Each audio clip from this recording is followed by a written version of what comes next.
안녕하세요. 개천에서 영날입니다. 그동안 수험생활 중 스터디 윗미 방송을 시청해주시고 합격을 응원해주신 구독자 여러분들께 감사의 인사를 드립니다. 여러분의 격려와 응원 덕분에 이번 60기 변리사 시험에서 총점 57.33으로 합격하게 되었습니다. 이러한 응원에 보답하고자 공부 방법에 대한 영상을 제작하게 되었습니다. 이번 영상에서는 민사소송법 67.66이라는 고득점을 받을 수 있었던 공부 방법을 소개해드리고자 합니다. 200명 합격자에 200개의 공부 방법이 있으니 여러분께서 필요한 것만 취하시길 바랄게요. 그럼 시작하겠습니다. 좋아요와 구독을 해주시면 영상 제작에 큰 힘이 됩니다. 첫 번째, 나무가 아닌 숲을 보자. 이해는 암기를 돕고 암기는 이해를 돕는다 라는 말이 있습니다. 기득 실패의 원인을 돌이켜보자면 눈앞에 보이는 GS 성적에 연연하여 전처적인 흐름, 즉 숲을 보지 못하고 나무만을 보고 공부했었습니다. 서브책으로도 충분히 합격이 가능하다고 하셔서 전체적인 흐름을 이해하지 않는 상태에서 서브책을 통해 이해와 암기를 하려고 했습니다. 제가 사시로 합격했는데 기득 때부터 전체적인 흐름을 먼저 파악하고 그 다음 얇은 서브책을 통해 암기를 했더라면 일찍 합격했을 수도 있다는 생각이 들었습니다.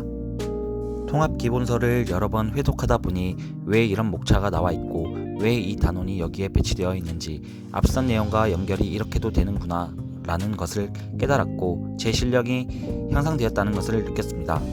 동차 및 기득이신 분들께서 얇은 서브책으로도 고득점이 가능하나요? 라는 질문을 많이 주셨는데 제 생각과 주위 합격자 분들을 기준으로 보았을 때 정답은 예스입니다. 다만 여기에 전제 조건이 전체적인 흐름을 파악한 후입니다. 여러분들도 저의 잘못된 공부 방법의 절차를 밟지 않으셨으면 합니다. 자신이 전체적인 흐름을 어느 정도 파악하고 있는지를 판단해야 하는데 그 방법은 백지의 민사소송법의 절차를 적어보고 각 절차마다 파생되는 목차, 논점들을 적어보는 것입니다. 예를 보여드리자면 그림에서와 같이 먼저 전체적인 큰 목차를 적고 그 밑에 하위 목차를 기재한 다음 각 목차별로 파생되는 논점을 적습니다. 여기서 논점을 파악하지 못하거나 논점에 대한 암기가 부족한 것은 별도의 색을 칠하면 자연스레 오답 노트가 됩니다. 전체 내용 중 70-80% 이상 적으셨다면 흐름은 파악하고 계신 것 같고 70% 이하 정도 적으셨다면 전체적인 흐름에 대한 이해가 부족하다고 생각되오니 기본서 회독을 통해 큰 틀을 잡아가는 방향으로 공부하시길 추천드립니다. 저는 2일 정도 걸쳐서 위와 같은 방법으로 민사소송법의 전체적인 틀을 생각해 보았는데 지금 생각해도 정말 가치 있던 일이라고 생각합니다. 이 방법은 꼭꼭 해보시길 바랍니다. 두 번째, 네이밍과 핵심 키워드 3개로 판례를 정복하자. 판례를 정확히 적어야 한다 라는 말을 많이 들으셨을 거예요. 판례 원문과 동일하게 적으면 되는데 그게 말이 쉽지 실제로 원문을 그대로 적는 사람이 몇이나 될까요? 저희는 통상의 수험생이기 때문에 원문 그대로를 적기 힘듭니다. 그래서 최대한 원문과 가깝게 적으려면 판례에서 전달하고자 하는 의미를 정확히 파악해서 답안지에 현출하는 것이 필요합니다. 그래서 저는 판례 내용을 네이밍과 핵심 키워드 추출이라는 방법을 이용해서 분석하고 암기했습니다. 네이밍은 판례에서 말하고자 하는 내용을 한눈에 파악할 수 있도록 포괄할 수 있는 단어들로 선정했습니다. 하나의 판례의 요지에서도 네이밍을 잘해주면 채점자가 읽을 때 편안함을 느끼도록 해주는 역할도 하기 때문입니다. 또한 어떤 판례든지 핵심 키워드 3개 또는 4개로 판례의 흐름을 이해하고 판례의 뜻을 전달할 수 있는 힘을 길러야 합니다. 사법고시 출신 변호사님의 공부 방법 영상을 봤는데 판례의 최대한 밑줄 한두 줄, 키워드 3개만 체크하라는 말씀을 하셨습니다. 처음 판례를 접하거나 판례에 대한 이해가 안 된 상태에서는 모든 문구가 중요하다고 생각하실 수도 있습니다. 하지만 그 판례에서 분명 전달하고자 하는 메시지가 있습니다. 제가 그 키워드를 딱 3개에서 4개로 정해드린 것은 자신이 중요하다고 생각하는 여러 개의 단어 중에서도 핵심적인 단어를 찾기 위해 판례를 분석하는 과정에서 판례를 밀도 있게 공부할 수 있기 때문입니다. 감이 잘 안 오실 것 같아 이번 60회 기출문제 4-2번에 나온 수감자의 추한항소에 관한 판례를 가지고 예를 들어 보겠습니다. 판결 요지를 보면 그림과 같이 나와 있습니다.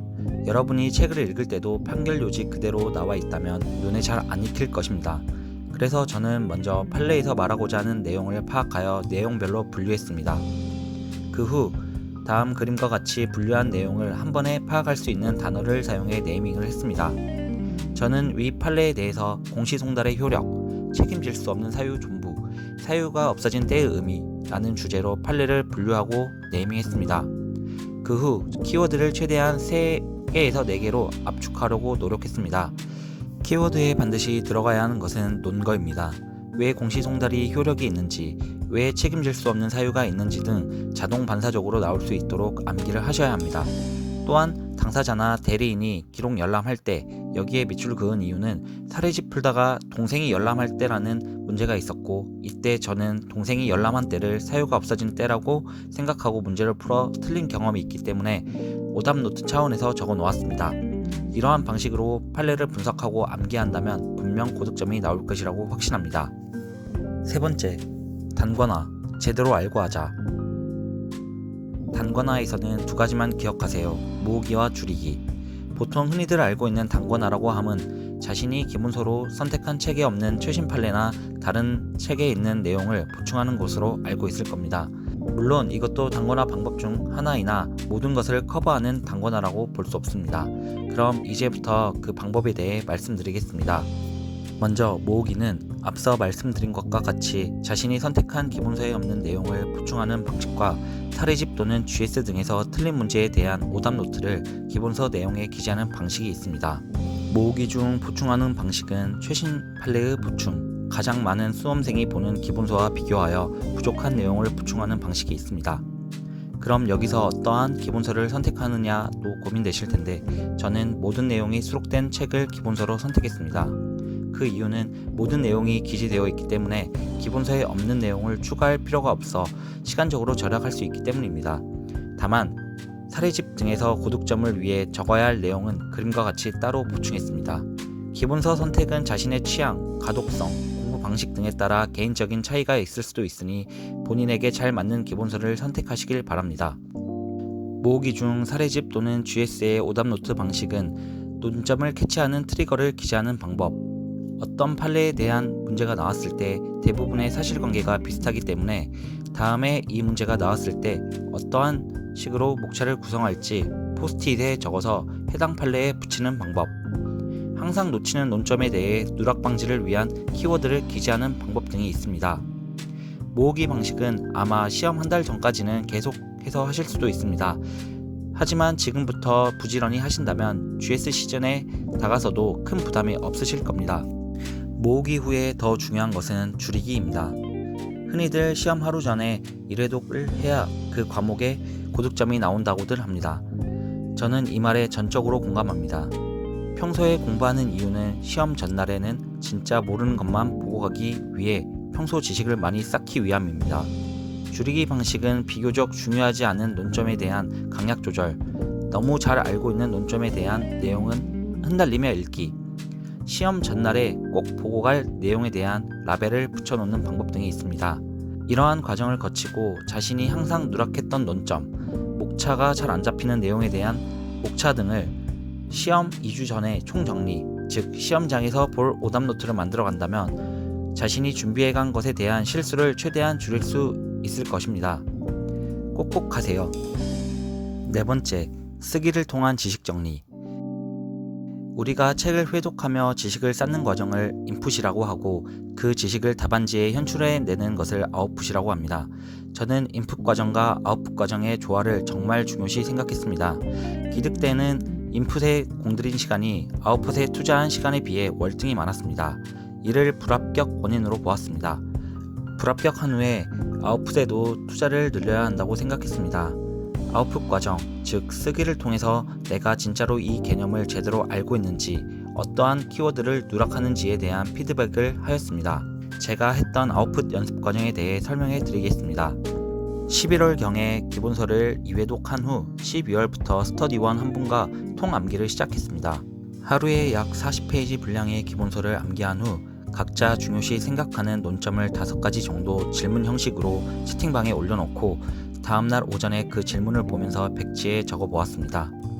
그 후 제가 적은 내용과 책에 기재된 내용을 스스로 채점해 가면서 내가 누락했던 키워드는 지워지는 형광펜으로 체크해놨습니다. 처음 하실 때 내가 평소에 잘 알고 있는 개념이나 정의, 판례에 대해서 누락하는 키워드가 생각보다 많다고 느끼실 겁니다. 그럼 이건 자신이 그 내용을 완벽히 알고 있는 게 아닙니다. 이러한 과정을 통해서 5개념을 수정해 가고 체크해 놓은 키워드들이 다시 회독하게 될 때 더욱 신경 써서 보이게 되는 경험을 하실 겁니다. 이 과정에서도 여러분들의 실력이 급격히 상승하게 될 것입니다. 5번째, 묻는 것에 답을 하자. 여러분이 처음 보는 사람에게 이름이 뭐예요? 라고 질문했을 때 저는 서울 살고 있습니다. 라고 대답을 하면 네? 라고 반응이 나올 겁니다. 모든 강사님들께서 공통적으로 말씀하시는 것 중 하나는 묻는 것에 답을 정확히 해라입니다. 제가 답안지 열람을 하러 갔을 때 이 말의 중요성을 깨달았습니다. 59의 특허 문제 중 자백이 가능한지와 자백의 취소가 가능한지 논하시오라는 설문이 있었습니다. 저는 시험을 보고 난 후 모두 잘 썼다고 생각했는데 막상 답안지에 적어놓은 걸 보니 자백이 가능한지에 대해서는 변론주의부터 시작해서 서설이 너무 많이 길었고 자백의 취소가 가능한지에 대해서는 자백의 취소는 불가능하다 라고 한 줄 처리로 했습니다. 이때 느낀 점이 어떠한 이유로 자백의 취소가 불가능한지를 요건과 그에 맞는 사안 포섭을 했었어야 하는데 너무 쓸데없는 말을 많이 쓰다 보니 시간이 부족해서 정작 묻는 것에 대한 답을 정확히 못했구나 라고 느꼈습니다. 그 이후 공부를 할 때에도 항상 설문에서 묻는 것을 형광펜으로 표시하는 습관을 길렀고 실제 시험장에서도 묻는 것에 형광펜으로 표시하였습니다. 여러분들이 이제 3월이 되어 본격적인 GS 시즌이 시작하면 수없이 많은 쓰기를 할 것입니다. 자신이 쓴 답안지를 보면서 설명과 무관하거나 정작 필요 없는 개념에 대한 설명들은 과감히 X표를 표시해 보는 것을 추천드립니다. 저희가 설문과 무관하거나 크게 논점이 되지 않는 내용을 작성하는 이유는 그 설문에 대한 이해를 정확히 하지 못했고 또한 어떤 것을 적어야 할지 몰라 단순히 양을 채우기 위해 쓰게 되는 것입니다. 이번 60회 시험에서 민소 고득점 나온 신 동기분들께서도 17페이지로 65점의 고득점을 하셨습니다. 그래서 저는 확신하게 되었습니다. 묻는 것에 답만 잘하면 합격에 전혀 양은 상관이 없다는 것을요. 묻는 것에 답을 정확히 하는 연습을 꼭 하시길 바랍니다. 6번째, 중요한 것은 꺾였어도 변하지 않는 마음.